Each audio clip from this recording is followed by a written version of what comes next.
while ago. What made you want to come back to the sport? Just that love of boxing, man. I felt I'm not done yet. Um, took that time off. Pretty much, I took that time off just to sit back and assess myself. Nobody bugged me about boxing. Really look back and see what I got to do to get better and get back to where I need to be.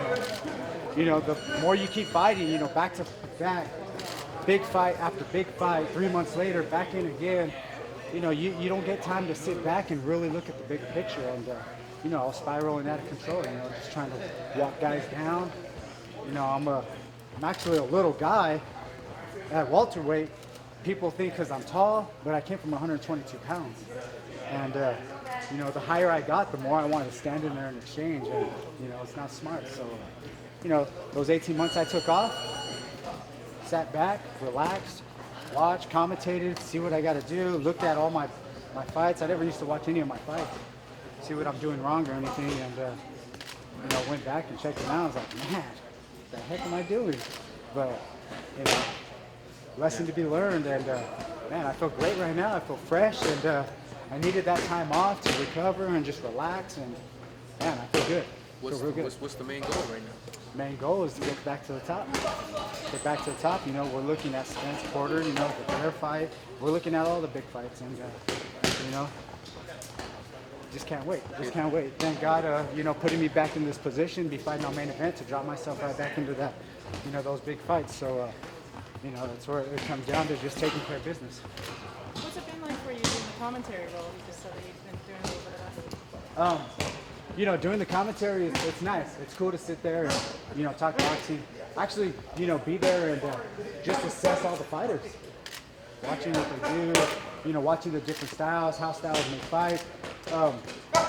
Me personally, I'm not a real big sports guy, so I don't watch sports constantly like, football, this, that. And that goes for boxing also.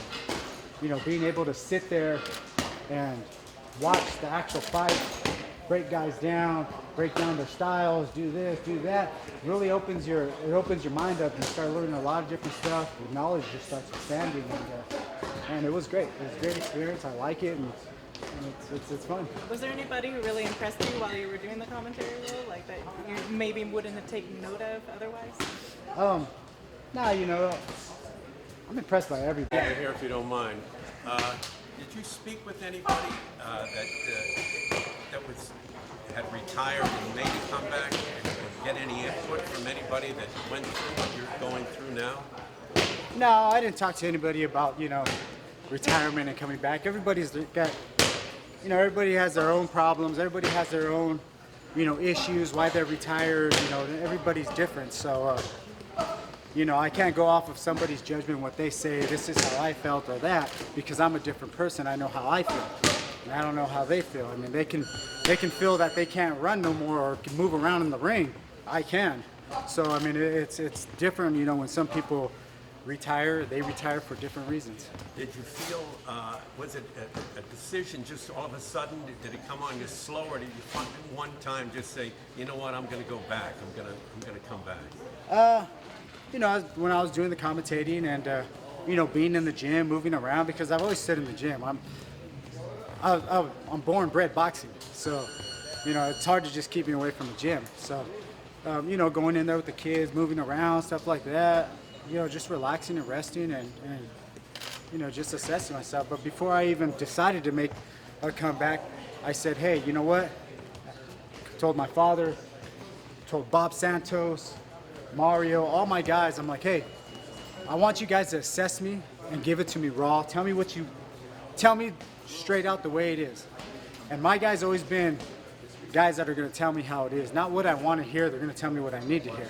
So, them watching me in the gym and moving around, my legs, my foot speed, power, everything, reaction, they're just like, hey, you look great. I'm like, all right, that's all I need to hear. So I went back to my wife and talked to her, and I'm like, hey, you got the final decision. It's either a yes or no, so you got to come watch.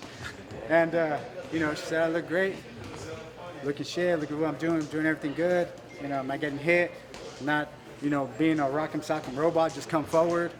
And I'm doing all the stuff that I was doing when I was a lighter weight. Good luck to you.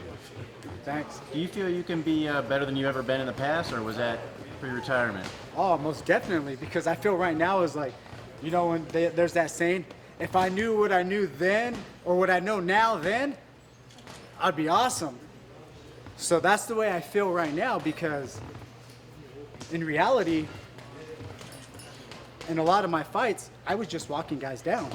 And I mean, I had guys like Thurman beat up bad, guys like Danny Garcia hanging on for dear life. I have all these guys barely even hanging in, and I'm not even fighting to my full potential. I'm just walking them down, walking them down, walking them down, walking them down, just banging away. And really, that's not even my skill. My skill is boxing. I mean, you look at my fights when I was a lighter weight, everything was on my toes, combinations, behind the jab. And when you start getting away from your God-given abilities, everything starts going down the toilet, man. So besides a win, what do you need to see out of yourself each fight going forward to know that you want to keep doing this? Stay on my boxing. Stay on my boxing. Yeah. All right, we're gonna have Robert move around the ring. Eric, I'm gonna give you.